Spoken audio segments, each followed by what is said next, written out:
Para abrirmos nossa playlist de negociação, nada melhor do que trazer essa obra, Negociação. A princípio, no livro Negociação, trata de conceitos, de táticas, de praticamente um manual de como se realizar algumas negociações, principalmente no campo organizacional, mas nada impede também de ter algumas aplicações no dia a dia. O livro traz alguns exemplos aplicados no mundo corporativo, mas traz alguns exemplos também, principalmente ali em algumas relações de compra e venda de objetos mais simples, a exemplo de um tapete. Também traz ali uma negociação entre trabalhador e empregado, um trabalhador e empresário, no caso. Então tem todo um escopo de exemplos que podem ser aplicados em vários tipos de situações, tá? Mas a princípio, em suma, no mundo corporativo. Na obra Negociações, a princípio, ela traz um compilado de conhecimentos aplicados em diversos autores, tá? Diversos autores do ramo da administração, da psicologia. Então, até a obra estou com ela aqui em mãos. É uma coletânea da Harvard Business Essentials, né? Uma coletânea organizada pelo professor de MBA Michael Watkins. E essa coletânea ela traz, já de início, uns conceitos básicos sobre negociação, que traz sobre os tipos de negociação, a tipologia da negociação. E quais são elas? Basicamente, a gente tem a estrutura de negociações distributivas, as quais a negociação se dá por reivindicação de valor. Tá? O que se trata de reivindicação de valor? É basicamente em uma lógica a qual ganha-se em quem consegue reivindicar o maior valor possível, né, para si. Então, um exemplo assim, que a gente pode trazer, como até comentei do exemplo do vendedor de tapetes, é uma negociação na compra e venda de um tapete, né? Por exemplo, quem ganha? Quem ganha é quem conseguir reivindicar o maior valor possível. E o que se trata de valor, né? Como se traduz o valor dentro dessa lógica? Em suma, o valor se traz, quando se trata do vendedor, ele quer vender pelo maior preço possível. Quando se trata do comprador, o valor significa comprar com o menor preço possível, porque o produto é o mesmo, né? Não se tem ali uma negociação a longo prazo. Isso na lógica de um vendedor de tapetes ambulante, né? E um comprador que está passando ali na rua e inicia essa relação de compra e venda. Antes de tudo, uma negociação ela é uma formatação, uma rota para um acordo. Tá? Um acordo é como se podemos entender, né? É uma balança, a gente tem ali os entregáveis de cada um, pode ser preço, pode ser o valor monetário cobrado por um determinado benefício, que pode ser um produto, pode ser basicamente o que está acordado, né? Uma negociação, antes de tudo, uma rota para um acordo de duas ou mais partes, podemos dizer assim. Além da negociação distributiva, que é essa de que há uma maior reivindicação de valor, temos também a negociação integrativa, que essa, por fim, traz luz sobre o relacionamento, tá? Claro que, né, na lógica do comprador de tapetes, numa lógica de um vendedor de tapetes ambulante, não se tem um relacionamento a longo prazo, porque a partir do momento que há compra e venda, não tem mais um relacionamento entre as duas partes. Um relacionamento de valor, né, a qual há futuras negociações, há toda uma lógica de confiança, há benefícios que podem ser compartilhados.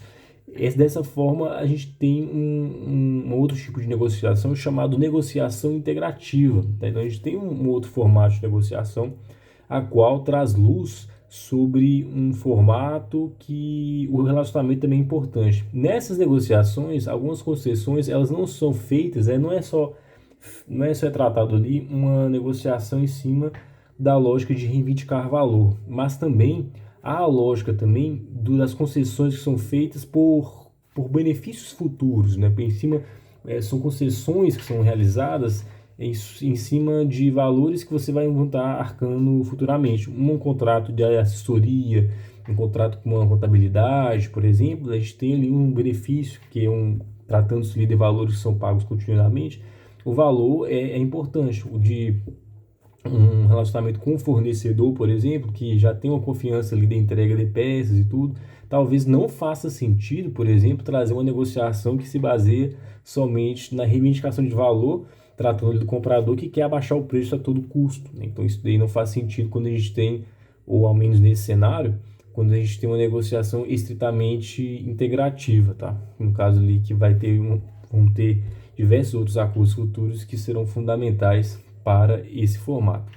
Além disso, né, dentro desse escopo, a gente tem que entender também que um ponto que eu, não só nesse livro, né, que chama negociação, mas assim como diversos outros livros que têm essa premissa, né, de transações, essa premissa entre acordos entre partes, até um pouco de persuasão também, a exemplo do spin selling, que trata de processos comerciais, que obviamente, né, são acordos também, tratando de negociação.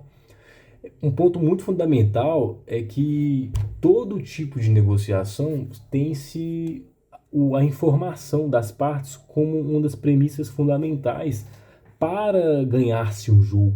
Então, a informação que se tem de quem você está negociando é um ponto fundamental para lograr êxito em um acordo. Então, nós temos ali uma estrutura dentro da qual tem-se como munição a informação. A informação gera valor.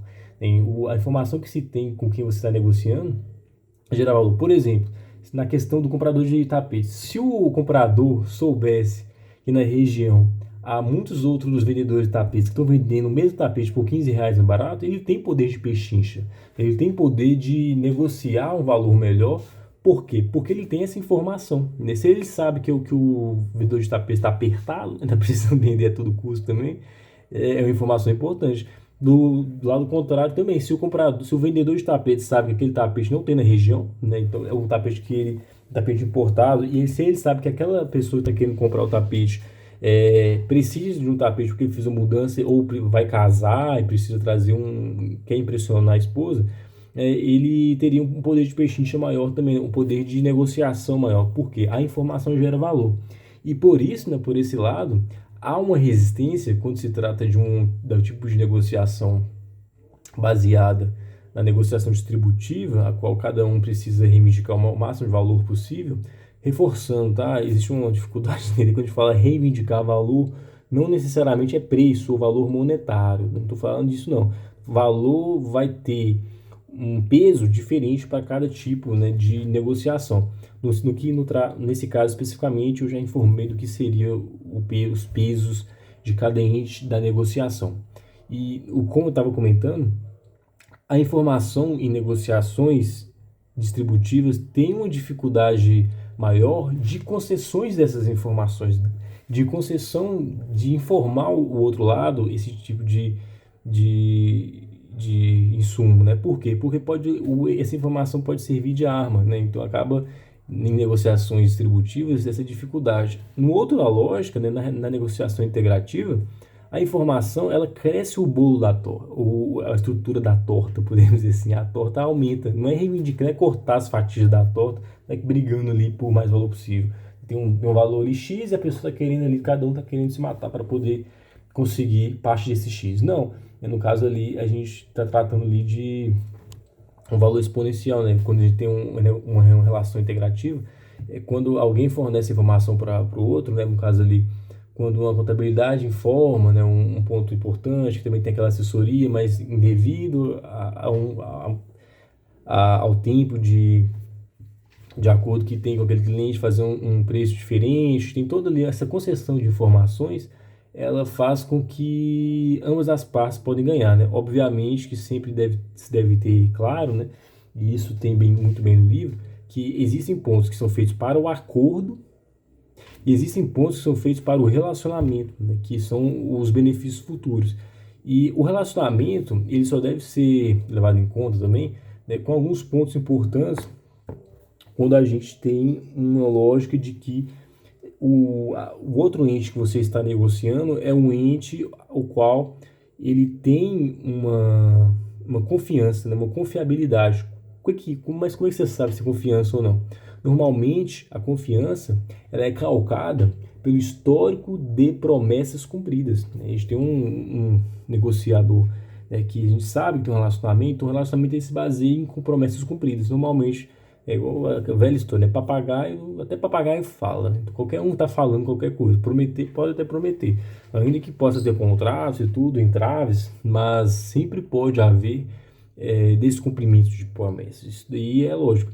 E quando você tem cumprimento das promessas, né, a confiança aumenta, fortalece, né? Esse elo, os elos são estreitados. Então a gente tem uma estrutura a qual existe essa possibilidade de fazer concessões em prol do relacionamento. Então, ou seja, informação, pessoal, informação dos entes, informação do cenário, informação da negociação, ela pode ser utilizada tanto para a preparação no momento da mesa de negociação, no caso ali no meio corporativo, mas também para